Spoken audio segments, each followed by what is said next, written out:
지난주의 제목이 내가 보니 하늘에 열린 문이 있는데, 이렇게 하늘에 열린 문이 있는데, 이게 지난주 제목이었어요. 그래서 본문은 요한계시록 4장 1절부터 4절까지 있는 말씀을 가지고 요 제목으로 말씀을 드렸어요. 새롭죠, 그래도. 지난주에 들었는데도 그렇게 우리가 잊고 살아요, 말씀을. 핵심 구절이, 제목이 나와 있는 본문이 핵심 구절인데 4장 1절이 핵심 구절입니다. 제가 읽어보겠습니다. 이 일 후에 내가 보니 하늘에 열린 문이 있는데, 이게 이제 제목이죠. 내가 들은 바 처음에 내게 말하던 나팔 소리 같은 그 음성, 그러니까 큰 음성이라는 거예요. 큰 음성이 이르되 이리로 올라오라. 이후에 마땅히 일어날 일들을 내게 보이리라 하시더라. 그렇게 말씀하고 있어요. 이 말씀을 잘 기억하고 계시기 바랍니다. 하늘에 문이 있는데 요한이 환상 중에 들은 말씀이 있었어요. 나팔 소리 같은 큰 음성을 들었고 올라오라고 했어요. 그래서 이제 열린 문을 가지고 하늘에 올라가서 마땅히 일어날 일들에 대해서 보여서 그 환상을 기록했습니다. 근데 특별히 오늘은 요한계시록 4장, 5장, 7장, 14장, 19장 하늘에서 드리는 천상 예배에 대한 말씀이 기록되어 있는 본문이 4장, 5장, 7장, 14장, 19장 이렇게 나와 있기 때문에 그 본문을 한번 지금 다시 한번 확인해 보면서 질문해보고 대답하는 형식으로 말씀을 나누겠습니다. 그 첫 번째 질문은 요한복음은 사도 요한이 어디에서 성령의 감동으로 기록하였고 하나님 나라의 예배를 보기 전에 하나님은 먼저 요한에게 무엇을 보여주셨는가? 우리가 이제 요한이 반모섬에서 기록했다 그러잖아요. 그걸 한번 보자라는 거예요. 나 요한은 너희 형제요 예수의 환난과 나라와 참음에 동참하는 자라.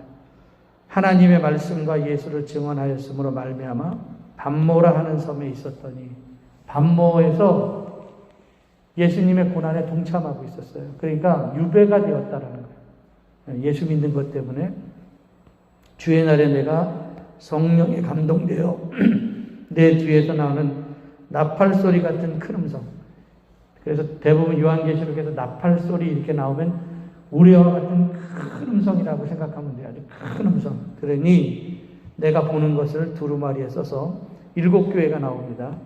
에베소, 서머나, 버가모, 두아디라, 사데, 빌라델비아, 라오디게아 등 7교회에 보내라 하시기로. 요게 이제 1장 9절부터 11절까지 있는 말씀인데, 그래서 2장부터 시작해서 3장, 우리가 오늘 4장을 봤잖아요.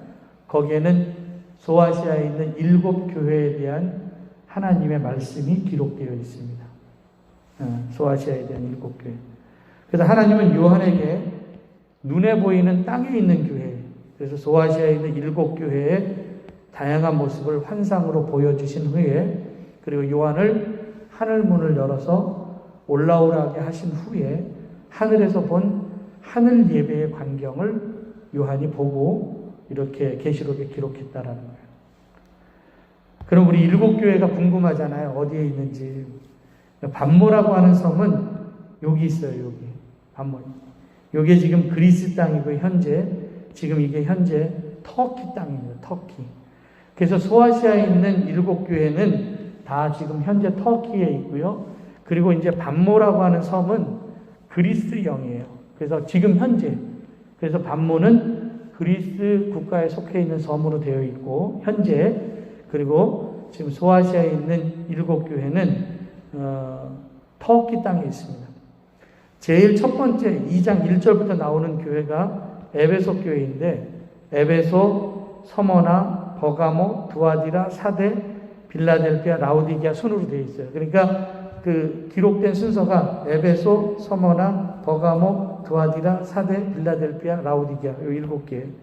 여기에 있는 게 요가를 우리가 소아시아에 있는 7교회다 그렇게 이야기를 하죠. 그러면은 바울이 첫 번째 선교사로 파송됐던 데가 여기 수리아의 안디옥이고요. 여기가 예루살렘이에요. 그리고 바울이 그 환상 중에 이렇게 예수님 만나러 올라가는 중에 봤던 데 다메섹이 여기에 있습니다. 그리고 요쪽을 우리가 마게도니아 지역, 그래서 빌립보, 데살로니가, 베레아 지역이 있고요. 그리고 요쪽 아래쪽을 아가야 지역, 그렇게 얘기해서 아테네하고 고린도가 있는 지역. 그냥 이거는 자세하게 나중에 또 보시면 되겠습니다. 요 정도로 이렇게 아시면 되겠고. 요한계시록 4장에서 가장 많이 나오는 단어는 뭘까? 한번 여러분 세보면은 보좌라는 단어가 제일 많이 나오는데 이 4장에만 14번 나와요. 그리고 보좌라고 하는 단어는 계시록 전체에서 37번 나오는데 그 중에서 14번이 4장에 나오니까 4장에는 보좌라고 하는 단어가 굉장히 많이 나온다는 거예요. 근데 이 4장뿐만 아니라 예배를 나오는 그 4장, 그 다음에 7장, 그 다음에 14장, 그리고 또 19장, 여기에는 다 보좌라고 하는 단어가 나와 있습니다. 보좌. 그럼 요한이 하늘에서 보좌에 앉으신 분의 모습을 어떻게 이야기하고 있는가? 하늘에 보좌를 베풀었고 그 보좌 위에 앉으신 이가 있는데 앉으신 이의 모양이 나옵니다. 벽옥, 홍보석, 무지개가 있어 보좌를 둘렀는데 그 모양이 녹보석 같더라. 벽옥과 홍보석, 녹보석, 이건 왜 요한이 이렇게 표현했을까? 그랬더니 이거는 정말 보석이에요. 그래서 하늘에 있는 보좌에 앉으신 분, 우리는 이제 하나님이라고 얘기하죠. 그 옆에 어린 양이 계시고 예수님이죠. 근데 그 분이 표현을 어떻게 해야 되는데 어떻게 표현할까? 표현하다가 세상에서 값진 보석이 뭘까? 그래서 벽옥과 홍보석과 녹보석으로 표현한 것 같아요. 하늘에 계신 그 하나님이 너무너무 아름다워서 그래서 이렇게 보석으로 표현을 했습니다. 보좌를 중심으로 요한은 4가지를 보았는데 이 14장에 나와 있는 겁니다. 4장에 나와 있는 겁니다. 4장 4절부터 6절에 보니까 보좌에 둘러있는 24보좌들이 있고 24보좌, 그 보좌들 위에 24장로들, 그러니까 보좌를 중심으로 해서 24개의 보좌가 있고 거기에는 24장로들이 흰옷을 입고 머리에 금관을 쓰고 앉아 있었습니다. 잘 머릿속으로 연상을 하시기 바랍니다. 그리고 보좌로부터 번개와 음성과 우레소리가 났다. 큰 소리가 났다라는 거죠. 그리고 또 보좌 앞에는 7 등불 7이 있었고 하나님의 7 영이다. 그렇게 표시해 있고 보좌 앞에 또 수정과 같은 유리바다가 있고 보좌 가운데와 보좌 주위에 4 생물이 있었다. 그러니까 24장로 그리고 이제 4 생물 그렇게 보면 될 것 같아요. 앞뒤에 눈들이 있었는데 그럼 이 4 생물의 모습을 어떻게 표현했고 요한은 4 생물들이 보좌 앞에서 무엇을 하고 있는 것을 보았는가? 4 생물의 모습이 4가지 모습으로 표현됐는데 첫 번째는 사자 같고 두 번째는 송아지 같고 세 번째는 얼굴이 사람 같고 네 번째는 독수리 같은데 6 날개가 있어요. 그리고 그 안 주위에는 눈들이 가득했고 밤낮 쉬지 않고 노래를 부르는데 거룩하다 거룩하다 거룩하다 주 하나님 곧 전능하신 이여 전에도 계셨고 이제도 계시고 장차 오시리시라. 그 생물들이 보좌에 앉으사 세세토록 살아계시는 이에게 영광과 존귀와 감사를 돌릴 때, 그러니까 이게 뭐냐면 찬양을 했다라는 거예요. 그러니까 4 생물이 사자 같고 송아지 같고 얼굴이 사람 같고 독수리 같은 6개의 날개를 가진 그 4 생물이 찬양을 했다는 거예요. 찬양을 막 거룩하다 거룩하다 하면서. 그리고 또 보좌 주위에 있는 24장로들은 또 뭘 하고 있었는가? 그랬더니 이분들은 24장로의 보좌에 앉으셨는데 엎드려 세세토록 살아계시는 이에게 경배하고 예배드리는 거죠. 아까 쓰고 있었던 게 금관이었었는데 그 금관을 보좌 앞에 드리고, 그러니까 자기의 관을 벗어드린 거예요. 그리고 주 하나님이여 영광과 존귀와 권능을 받으시는 것이 합당하오니 주께서 만물을 지으신 자시다. 만물이 주의 뜻대로 있었고 또 지으심을 받았나이다. 이게 찬양의 내용입니다. 이렇게 찬양했다라는 거예요. 제가 성경 읽는 걸 굉장히 중요하게 생각합니다. 저는 성경 읽는 걸 굉장히 중요하게 생각하거든요. 근데 제가 왜 자꾸 이렇게 성경을 계속해서 반복해서 읽으려고 하냐면, 내가 하는 본문에는 여러분들이 성경을 읽기는 읽어요. 내가 다 알아요. 뭐 읽기는 읽는데 그냥 읽어요. 그래서 좀 제가 자세하게 좀 여러분들한테 설명하기 위해서 성경을 좀 한번 보게 하기 위해서 성경을 보는 거니까, 뭐 그냥 다른 생각 갖고 여러분들 하시지 마시고. 왜냐면 우리가 주일날 말씀 들을 때는 성경을 잘 안 보잖아요. 그래서 내가 다 알아요. 여러분들 성경을 안 봐요. 그리고 읽어도 몰라요. 그래서 그게 좀 답답해서 제가 성경을 보는 거니까 성경 보는데 조금만 더 집중을 좀 해줬으면 좋겠어요. 예. 이렇게 찬양을 했다라는 거죠.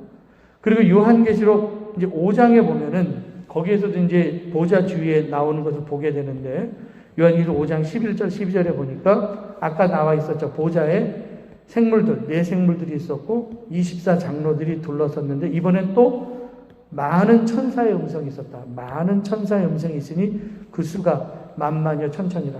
보좌를 중심으로 네 생물과 24 장로들과 많은 천사들이 막 그냥 큰 음성으로 찬양을 하는데, 어떤 찬양을 하냐면, 죽임을 당하신 어린 양은 능력과 부와 지혜와 힘과 존귀와 영광과 찬송을 받으시기 합당하더라. 이 찬양을 하는 거예요. 그렇게 막 아까는 거룩하다 거룩하다 거룩하다 존귀와 영광을 받으실 온 세상을 지으신 하나님을 막 찬양하고, 지금 죽임당하신 어린 양 능력, 부, 지혜, 힘, 이게 가사예요. 찬양의 가사. 이렇게 찬양을 했다라는 거예요. 계시록도 7장에 보니까 이번에는 흰옷 입은 큰 무리가 어떤 찬양하는 것을 들었는가.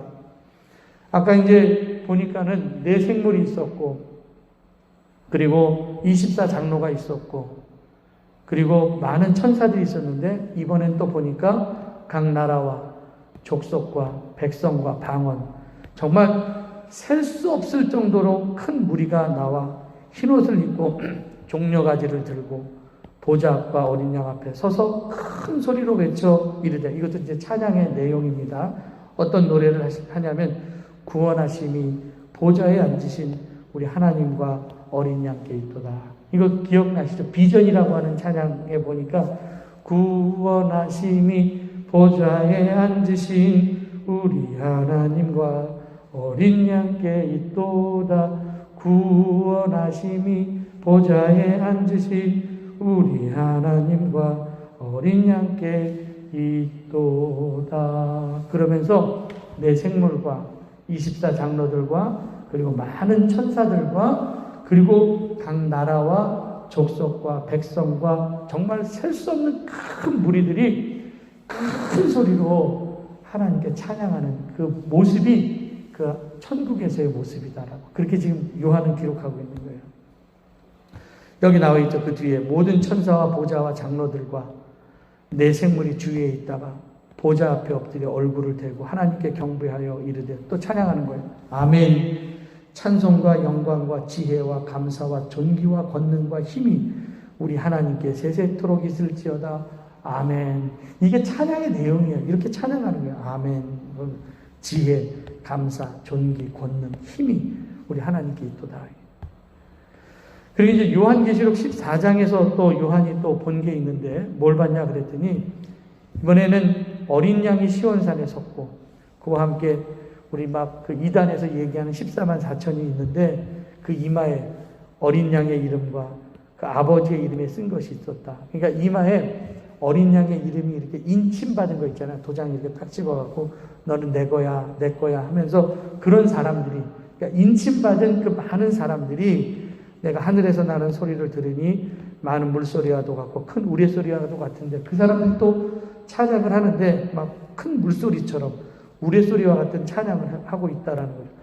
여러분, 14만 4천이라고 하는 건 꼭 14만 4천 명이 아니라 셀 수 없을 정도로 많은 사람들. 그래서 그가 구원받을 사람들은 그냥 온 땅에 있는 모든 사람들이 다 구원받을 백성이지 딱 14만 4천 명을 얘기하는 건 아닙니다. 이거는 이게 뭐 12, 12 곱하기 뭐 24 곱하기 뭐 1000 이렇게 하면 이게 14만 4천이 나오는 것 같아요. 그래서 뭐 12보좌와 24 장로 뭐 이렇게 갖고 천이라고 하는 거는 또 큰 숫자. 그러면 이 숫자가 나와요. 그러니까 그렇게 해서 이 많은 무리들을 얘기할 때 그렇게 얘기를 합니다. 그들은 검은 고를 타는 자들이 그 검은 고를 타는 것 같고 그 보좌 앞과 네 생물과 장로들이 앞에서 새 노래를 부르니 땅에서 속량을 받은 14만 4천밖에 이 노래를 배울 자가 없더라. 그래서 노래는 아무나 하는 게 아니라 구원받은 사람 혹은 인침받은 사람 하나님의 자녀들만 찬양을 하지 마이크를 줬다고 해서 가수가 노래를 부르는 건 아니에요. 여기서 말하고 있는 이 새 노래는 하나님의 자녀들 구원받은 백성이 부를 수 있는 노래이다라는. 그런데 천국에 대한 찬양을 어떻게 표현했는가 그랬더니 여기서 허다한 물의 음성과 같고 물소리 큰 우레소리와 같고 같은 소리로 이르되 할렐루야 주 우리 하나님 곧 전능하신 이가 통치하시도다. 우리가 즐거워하고 크게 기뻐하며 그에게 영광을 돌리세. 어린 양의 혼인기약이 이르렀고 그의 아내가 자신을 준비하였습니다. 그래서 하늘나라의 예배를 뭐로 표현했냐면은 혼인기약에 이른 그 혼인잔치로 그 표현한 거예요. 그러니까 혼인잔치는 막 기쁘고 즐겁잖아요. 그 가장 기쁘고 즐거운 게 뭘까 그랬더니 결혼식 날이 가장 기쁘고 즐겁기 때문에 하늘나라의 예배를 막 천국의 예배를 막 그 결혼식 날처럼 그렇게 표현을 하고 있습니다. 큰 소리로.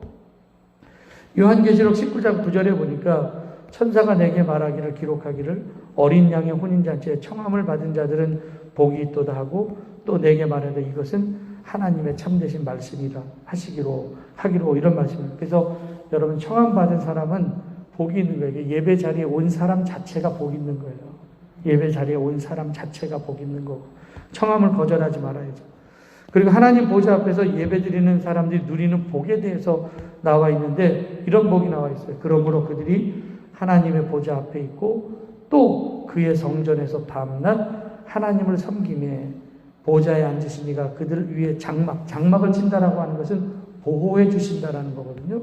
보호해 주시는데 다시는 줄이지 아니하며 이거 청함받은 사람들 예배 천국잔치에 참여한 사람들에 대한 복입니다. 줄이지 아니하며 목마르지 아니하고 해나 아무 뜨거운 기운에 상하지 아니하고 이는 보좌 가운데에 계신 어린 양이 그들의 목자가 되사 생명수 샘으로 인도하시고 하나님께서 그들의 눈에서 모든 눈물을 씻어줄 것이라. 이런 말씀하고 이게 이제 청함받은 사람이 누릴 수 있는 복에 대해서 요한은 줄이지도 않고 목마르지도 않고 상하지도 않고 또 생명수 샘으로 인도하시고 눈에서 눈물이 나는데 그 눈물을 씻어주신다. 그렇게 말씀하고 있어요. 이게 이제 요한복음 우리 예배에 대한 광경을 보고 기록한 요한의 환상을 요 4장, 5장, 그리고 14장, 7장, 그리고 14장, 19장 이렇게 나와 있는 말씀을 지금 제가 본문을 들어서 이렇게 말씀을 드렸습니다. 이게 지난주에 사실 주일날 했었던 말씀인데 다시 한번 본문을 확인한 겁니다. 그럼 우리가 의미를 찾아야 되잖아요. 우리가 요한이 환상으로 보고 기록한 이 하나님 나라에서 드리는 예배를 보면은요, 정말 큰 소리로 찬양을 드려요. 그래서 보좌 주위에 24장로, 네 생물, 밤낮 쉬지 않고 거룩하다, 거룩하다, 거룩하다 이렇게 찬양을 하는데 이 네 생물이라고 하는 것은 뭐 아까 사자, 송아지, 사람의 모양, 독수리 이렇게 나와 있는데 그냥 모든 생명체를 다 대표를 합니다. 그래서 모든 피조물들이 다 찬양을 합니다. 모든 피조물들이 다 찬양을 하는 건데 여러분들 그래서 저는 이게 찬양하는 걸 되게 좋아해서 웬만하면은 찬양에 있는 가사가 은혜가 되는 게 많아서 그래서 설교 시간에 중간에 목소리만 괜찮다고 한다면 진짜 설교 중간중간에 노래를 많이 하고 싶어요. 저는 그렇게 찬양하는 걸 좋아하니까. 그래서 그냥 누가 뭐 이렇게 노래를 시킨다고 한다면은 그냥 이렇게 뭐 거부하지 아니하고 그냥 가서 찬양을 해요. 노래는 뭐 그렇게 지금은 썩 잘하는 건 아니지만 그래도 마음속에 찬양하고 싶은 마음은 되게 많아요. 그래서 나는 맨날 특송 시키면 나는 맨날 특송을 하고 싶은 마음도 있어요. 나 혼자라도. 찬양. 그래서 천국에서는 그럼 무슨 소리가 가장 울려 퍼지냐 그랬더니 찬양 소리가 계속적으로 울려 퍼져요. 그래서 요한 그 이사야서 6장에 보니까 우시야 왕 때 이사야가 본 환상이 있잖아요. 거기에서 보니까 주께서 높이 들린 보좌에 앉으셨는데 요한하고 뭔가 똑같아요. 그의 옷자락은 성전에 가득하고 스랍들이 천사들이 있었는데 6날개가 있었고 얼굴을 가렸고 발을 가렸고 또 한 날개는 6날개 있었는데 하나는 날고 그러면서 노래를 부르는데 거룩하다 거룩하다 거룩하다 만군의 여호와여 그의 영광이 온 땅에 충만하다. 아까 네 생물이 불렀었던 노래하고 똑같은 가사로 하나님의 거룩하신 하나님을 찬양하고 있어요. 우리도 뭐 거룩하신 하나님 찬양하는 노래 찬양들이 굉장히 많이 있잖아요. 그래서 거룩하다 거룩하다 거룩하다 하면서 그렇게 찬양을 했고, 그래서 우리가 예배 드리기 전에 여기 교회에 막 이렇게 음악 찬양 소리가 막 이렇게 울려 퍼지는 거는 그냥 찬양으로 이 공간을 채우게 하기 위하여서, 그리고 들어올 때도 지금 저기서 찬양 소리가 나잖아요. 우리 사무실에도 지금 찬양 소리 24시간 아니 우리 교회 있을 동안 틀어놓는데 그냥 찬양 소리가 사람이 끊기니까 찬양 소리라도 좀 가닥 찼으면 좋겠다라는 마음으로 그냥 이렇게 찬양 소리. 예전에 우리 김경희 원사님이 한번 오디오 사주신 적이 있었잖아요. 지금 그 스피커는 아직까지 달려 있어요. 지금 그 CD로 하는 거였었는데 지금은 USB로 해갖고 그 찬양 소리가 울려 퍼질 수 있도록. 그래서 여러분 찬양하는 거가 여러분의 생활 가운데 그렇게 있었으면 좋겠습니다. 요한은 환상 중에 계시록 5장에 수많은 천사와 그리고 계시록 7장에 각 나라와 족속과 백성과 방언으로, 그리고 14장에서는 인침받은 사람들이 많은 물소리와 같고 큰 우레소리와도 같은 소리로 할렐루야 주 우리 하나님 곧 전능하신 이가 통치하신도다 하면서 찬양하는 그 찬양 소리를 우리는 함께 말씀을 나누었습니다. 예배의 회복은 어디에 있냐 그랬더니 어쨌든 찬송에 있고요. 천국에서 부르는 찬양의 핵심은 뭐냐? 큰 소리로 찬양하고 즐거움으로 찬양하는 거죠. 지금 우리가 마스크를 쓰고 있어서, 그리고 또 찬양 부르는 또 민폐가 되기 때문에 지금 우리도 예배 시간에 좀 찬양을 자제하고 있는데, 어쨌든 천국에서는 찬양 소리가 울려 퍼지는 곳이고 여러분의 삶 가운데서 찬양이 회복되기를 간절히 바랍니다. 그래서 만약에 여러분들이 찬양을 지금 못 부른다고 한다면은 그냥 계속적으로 찬양 소리를 들어요. 그리고 그 찬양이 가사가 되기 때문에, 특별히 찬송가 같은 거 1장부터 시작해서 마지막 장까지 유튜브 통하면 다 있으니까 그냥 들어요. 찬송가보다 더 좋은 게 어디 있습니까? 그리고 두 번째는 말씀에 대한 회복인데, 보좌에 앉으신 이가 하나님을 바라보고 나팔 소리 같고 큰 물소리나 우레소리 같은 음성을 들어요. 그래서 저는 여러분들이 하나님의 말씀을 들어야지만 심령이 흔들리지 않습니다. 이렇게 말씀을 들을 때 회개의 역사가 일어나는 거고, 그리고 아멘으로 그 말씀에 현장에서 반응할 때 기적이 일어난다. 그래서 여러분들 현장에서 들려지는 이 선포되어지는 말씀이 여러분의 심령 가운데 빨려 들어가야 되는데, 지금 우리는 계속해서 유튜브 통해서 텔레비를 통해서 현장에서 이렇게 듣지를 못했잖아요. 운동도 뭐 프로야구도 지금 뭐 관중석 허용하는 걸로 그렇게 해갖고 프로야구 관중석들이 이렇게 와갖고 관람한다고 얘기를 하는데, 현장에서 보는 경기하고 우리 텔레비로 보는 거하고는 좀 다르듯이 현장 예배가 굉장히 중요한데, 또 보니까 확진자가 어디 나 지금 오면서 우리 김미분 권사님한테 들었는데 뭐 어디 이상한 데가 또 뭐 기도원에서 한 3,000명 모였다며요. 그런 얘기를 내가 지금 들었거든요. 그래서 큰일 났다 또 이런 생각이 들었는데, 그래 많이 모였다 그래요? 그러니까 큰일 났어요. 큰일 났어요 지금. 마스크도 안 쓰고 그랬다는데 큰일 났어 지금. 요한은 하늘에서 보좌에 앉으신 하나님을 보고 우리의 마음이 열리면 입술이 열려서 큰 소리로 찬양과 기도를 하고 말씀을 들을 때 성도들이 아멘으로 화답하는 예배를 받습니다. 저는 이 말씀 들을 때 반응이라고 하는 건 굉장히 중요하거든요. 그래서 느헤미야가 성벽을 52일 만에 건축한 다음에 다 수문학 광장 앞으로 모이라고 해서 모든 백성들이 수문학 광장으로 다 모였는데, 그때 느헤미야 8장 5절에 에스라가 말씀을 펼 때 온 백성이 일어났고, 말씀에 대한 존경심이죠. 그래서 원래 감리교 전통 웨슬레 거기 전통에 의하면은 우리는 그냥 찬양을 할 때 처음에 일어나잖아요. 그런데 말씀을 들을 때, 말씀이 여기서 읽혀질 때에도 성도들이 다 일어나요. 우리 감리교 예배를 드릴 때, 그래서 우리 신학교 다닐 때 감신에서 예배를 드릴 때 말씀 봉독하면 그냥 다 일어났어요. 말씀을 들을 때 다 일어났어요. 그래서 말씀을 펼 때 온 백성이 일어났고, 그리고 또 광대하신 하나님 여호와를 송축하며 모든 백성이 손을 들고 아멘 아멘으로 응답하고 몸을 굽혀서 땅에 대고 여호와께 경배했다. 그리고 우리 아멘 아멘 두 번 하는 것처럼 말씀을 들을 때 일어나서 그 말씀을 듣고 아멘 아멘 응답하고 몸을 굽혀서 땅에 대고 여호와께 경배하는 거로. 그 말씀을 들을 때의 말씀에 대한 태도예요. 마치 금관을 벗어 던지는 것처럼. 그래서 말씀이 들려줄 때 그 모든 사람들이 이렇게 했어요. 아멘으로 응답하고 그 말씀을 듣고 깨닫고 통곡하고 울기 시작했다라는 거죠.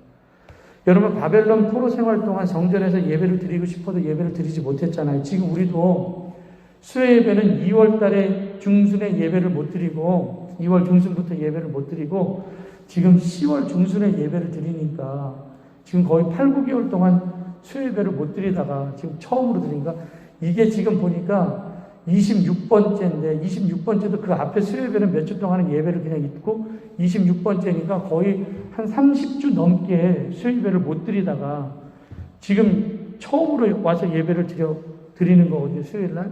이번 주 물론 금요일 날도 하긴 할 거지만 여러분들 예배를 드리고 싶어도 예배를 드리지 못했습니다.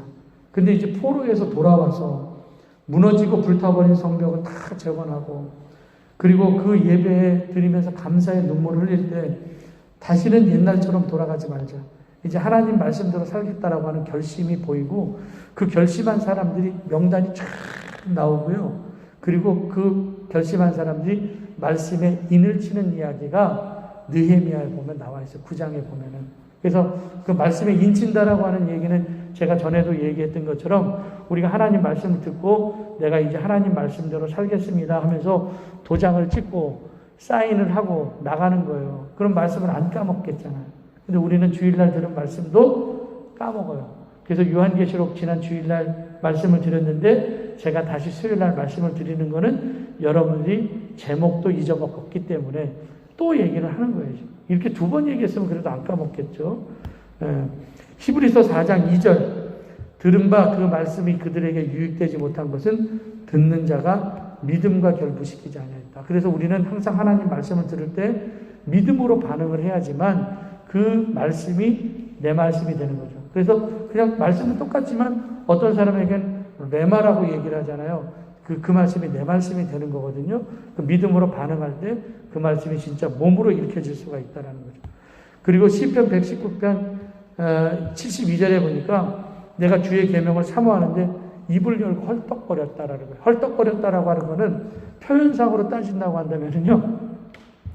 막 어떤 사자나 혹은 호랑이가 음식을 이렇게 음식이라고 하는 게 잡아먹을 동물을 앞에다 이렇게 놓고서 입을 벌려서 그냥 먹고 싶어갖고 막 헐떡거리는 그런 표현들 있잖아요. 그래서 내가 하나님 말씀을 받아 먹을 때 막 헐떡거리는 말씀으로 먹이를 앞에다 둔 그 사자가 그 앞에서 헐떡거리는 것처럼 우리가 하나님 말씀에 대한 사모함으로 입을 열고 그 헐떡거림으로 지금 다윗은 표현하고 있는 거예요. 근데 우리는 그런 헐떡거림이 없잖아요. 그냥 말씀에 대한 그거를 받아 먹기 위해서 막 헐떡거리는 거예요. 그 헐떡거림, 그 사모함 때문에 막 헐떡거리는 거예요. 여러분들 맛있는 음식 보면은 뭐 삼겹살 같은 거 이렇게 먹을 때 굽기도 전에 막 이렇게 먹으려고 그러잖아요. 헐떡거리는 거예요. 말씀도 우리가 그렇게 받아 먹어야 된다라는 거죠. 에스겔서 2장 8절에 보니까 너 인자야 내가 내게 이르는 말을 듣고 그 패역한 족속같이 패역하지 말고 내 입을 벌리고 내가 내게 주는 것을 먹으라. 하나님 말씀을 먹으라고 얘기를 하고 있습니다. 내가 보니 보라 한 손이 나를 향하여 펴지고 보라 그 안에 두루마리 책이 있다. 그리고 이제 바로 에스겔서 2장 말고 바로 3장에 보면은 이렇게 말씀하고 있어요. 내가 내게 이르되 인자야 내가 내게 이르는 이 두루마리를 내 배에 넣으며 내 창자에 채우라 하시기로 내가 먹으니 그것이 내 입에서 달기가 꿀과 같더라. 그러니까 우리는 사람이 떡으로만 사는 게 아니라 하나님 말씀으로 살아야 된다고. 그래서 하나님의 떡은 찾는데 말씀은 안 찾잖아요. 우리가 떡을 찾듯이 말씀을 찾아야 되거든요.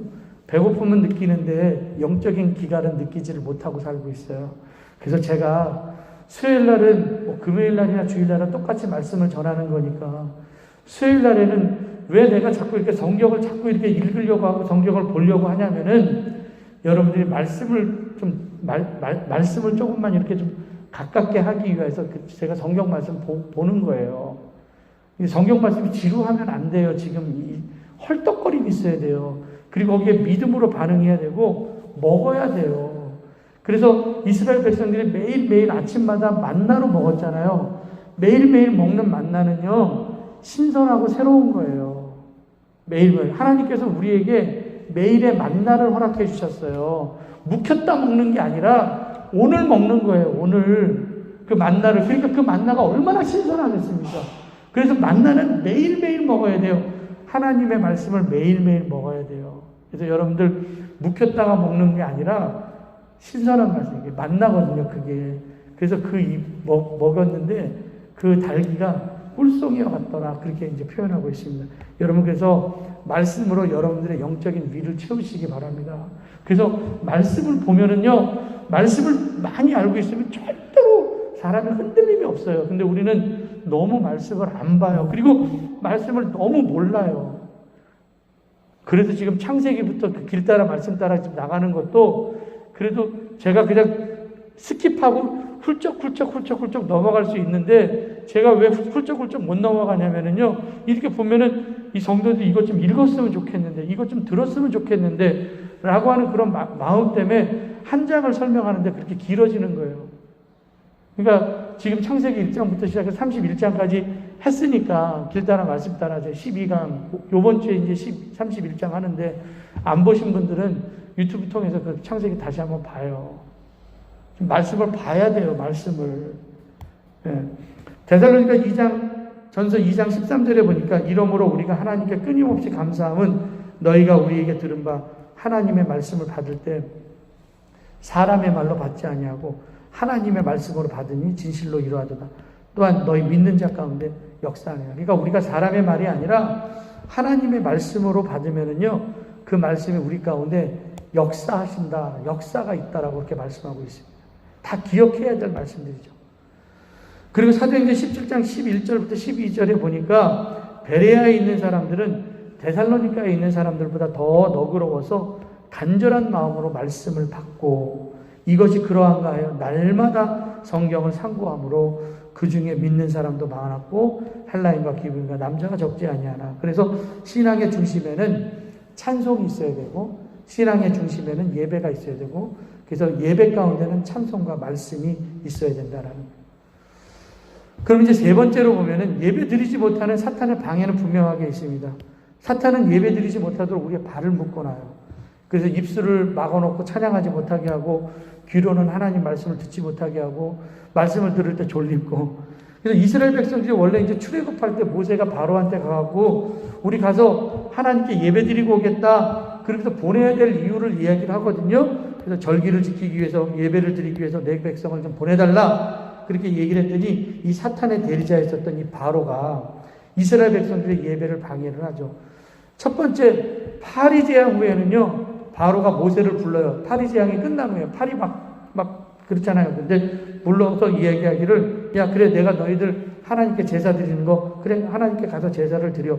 그렇지만 너무 멀리 가지는 말라. 그리고 너희는 나를 위해서 간구하라. 그렇게 너무 멀리 가지는 말아라. 그렇게 얘기를 해요. 이것도 방해죠. 그러니까 그냥 거기 가서 예배 드리지 말고 여기서 예배 드려. 그러니까 그냥 애굽에서 드려. 광야로 나가지 마. 이 얘기예요. 교회 안 가도 돼. 그냥 인터넷에 앉아서 예배 드려. 뭐 이런 식으로도 얘기할 수도 있어요. 그냥 뭘 교회는 가. 그냥 여기 가까운 데서 여기서 드려. 그냥 아니에요. 우리는 예배는 현장 예배 되게 중요합니다.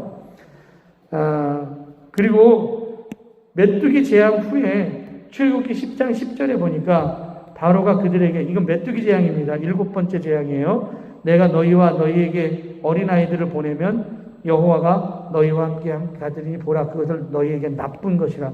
너 나간다고 얘기를 하니까 메뚜기 재앙에 나 다 나가겠습니다. 그랬더니 애들은 놓고 가. 그렇게 얘기를 해요. 애들은 놓고 가. 여러분들 그래서 다음 세대가 이렇게 회복이 안 되면 정말 큰일 나거든요. 그래서 우리는 다음 세대 애들이 와서 예배를 드려야 되는데 애들은 에이 그냥 놔둬. 너희들 그냥 집에 있어. 엄마만 예배 드리고 올게. 이게 바로의 사탄의 방해예요.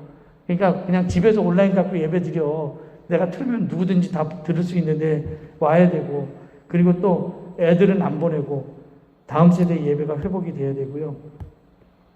흑암 재앙 후에 바로가 모세를 불러서 이르시되 너희는 가서 여호와를 섬기되 너희 양과 소는 머물러 두고 너희 어린 것들은 너희와 함께 갈지니. 애들까지는 좋아.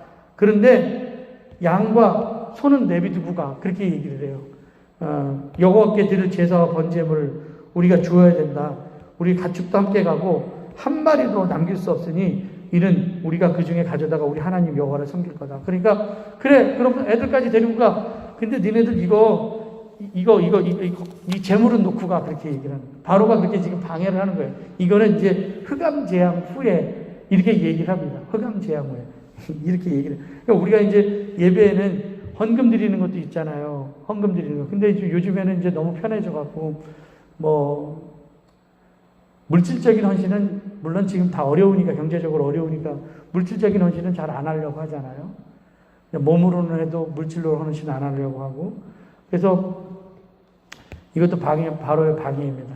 물론 물질을 보면 아깝죠. 그래서 제가 지난주에 처음으로 그냥 여기다가 예배 드릴 때 신협하고 농협하고 이렇게 온라인 거를 처음으로 했거든요. 정말로 100명 정도가 줄었는데 이번에는 조금 늘었더라고요. 주일원금.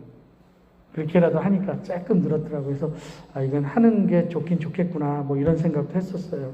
그리고 또 군대 간 진욱이가 또 했어. 온라인으로. 군에 있는 진욱이 있잖아요. 그 군에 간 그 청년이 주일원금을 온라인으로 보냈더라고요. 군대 간 친구가. 난 그래갖고 정말 감동 먹었어. 걔한테는 계속 감동 먹어. 지난번에 5주 동안 예배를 못 드렸다고 그래서 너무 속상했다고 얘기를 하는 얘기를 내가 전화로 들었는데, 예배를 훈련소에서 예배를 못 드렸으니까. 근데 이번에는 그냥 주일원금을 군에서 이렇게 온라인 통해서 예배를 듣고, 데이터도 조금만 데이터가 아니라 예배 드리기 위해서 제일 무제한 데이터로 바꿔야 되겠다고. 무제한 데이터면 돈 드는 거 아닙니까? 근데 예배 드리기 위해서 내가 무제한 데이터로 바꿔야 되겠다고 하는 이 얘기를 듣는 목사가 어떻게 감동을 안 해요. 그 얘기를 듣고. 그리고 이제 거의 다 끝나가요. 우리가 거기까지 이른 것은 어떤 것으로 여호와를 섬길지 알지 못함이라 하나 바로의 마음을 완악하게 하셨으면 그를 보내기를 기뻐하지 않았다라는. 말라기 시대에 가장 큰 타락은 뭐냐면 예물에 대한 인색함이 있었습니다. 예물에 대한 인색함으로도 우리가 벗어나야 돼요. 병든 것 드리고 예배가 형식적이었거든요. 헌금의 회복이 분명하게 있어요. 그래서 예배는 찬양이 있어야 되고 말씀이 있어야 되고 드림이 있어야 돼요. 그래서 뭐 우리 수요 예배 드리는 사람들끼리만 하는 얘기긴 하지만 그냥 여러분들 그냥 이렇게 억울할 정도로 하나님께 드려야 돼요. 저 떨릴 정도로 하나님께 드려야 돼요. 이거는 우리끼리 하는 얘기입니다. 주일날은 얘기 안 해요. 요한이 살던 상황, 사도 요한이 살던 때는 로마가 지배하던 상황이었습니다. 황제 숭배를 강요해갔고요. 하나님 섬기는 그리스도인들을 황제를 섬기라고 얘기했습니다.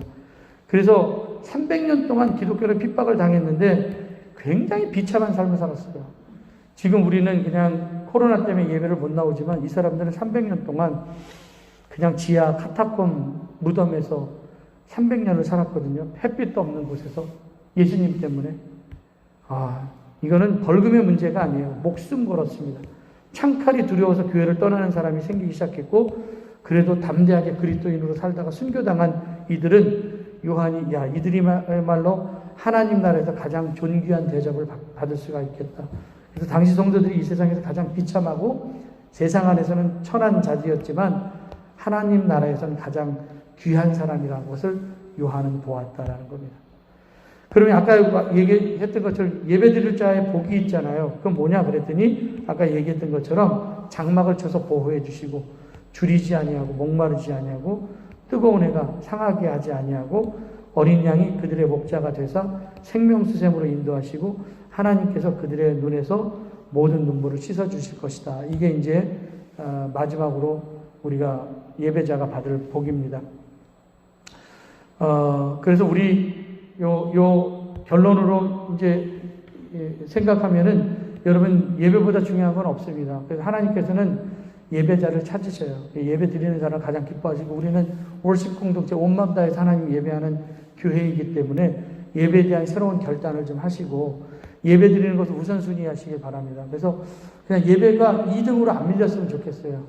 예배가 그냥 우선순위에 뒀으면 좋겠고 예배를 드릴 때 지금은 찬양을 큰 소리로 못하지만 큰 소리로 찬양하고 아멘으로 믿음으로 반응을 하고요. 조금 일찍 와서 그냥 기도로 예배를 준비하는 것도 중요하고 또 예배 드릴 때 마음을 다해서 헌금을 준비하는 것도 굉장히 중요하다라는 거. 그리고 지금 이제 가정에서 예배를 드리는데 이 예배를 통하여서 자녀들에게 예배의 모범을 좀 보였으면 좋겠습니다. 그래서 가정 예배가 회복이 됐으면 좋겠고 이번에 우리 가족들 사진 찍어서 보내라고 그래갖고 이번에 현수막 작업도 다 끝냈어요. 근데 지금 거의 한 100명 정도, 100가정 정도 가까이 해서 보내줘갖고 이제 현수막 작업 끝내서 요번 주에 여기 현수막 여기 안쪽에다가 저쪽 안쪽에다가 현수막이 붙을 거예요. 그냥 이렇게 벽돌 쌓는 것처럼 가족들을 다 이렇게 놓았어요. 그래서 여러분들이 하나의 벽돌이 되어서 우리 대강교회를 이렇게 쌓는 가족이다라고 하는 그런 의미로 해서 여러분들한테 지난번에 보여줬었던 그 영상 2개가 있었는데 이번에 영상을 이렇게 합쳐갖고 다시 만들어서 커버 영상을 올릴 거예요. 그래서 안 보내신 가족들도 있지만 그냥 안 보내신 가족들도 다 우리 가족이고 물론 이제 초상권 때문에 안 보내는 그런 것도 있다라고 저는 생각을 하지만 그래도 그냥 외부로 요 현수막은 여기다 붙일 거니까 그렇게 아시기 바랍니다. 삶에서 거룩한 산재물이 되기를 바라고요.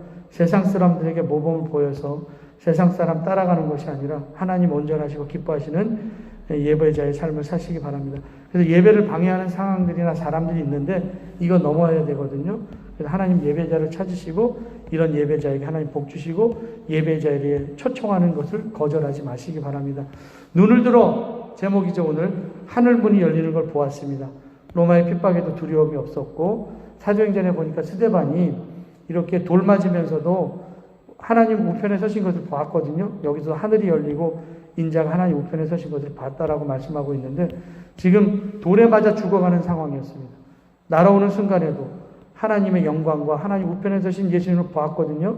그 얼굴이 천사의 얼굴과 같았다. 그렇게 표현하고 있습니다. 여러분들 하늘의 보좌를 바라볼 수 있는 눈이 있어야 되고요. 이 땅의 어떤 시련과 환난 속에서도 예배의 성공자로 살아가시기를 바라고 현장에서 예배가 회복되었으니까 이 예배를 통해서 여러분들 삶이 회복되어서 천사의 얼굴을 가지고 생명력으로 살아가는 성도들 되시길 간절히 축원합니다.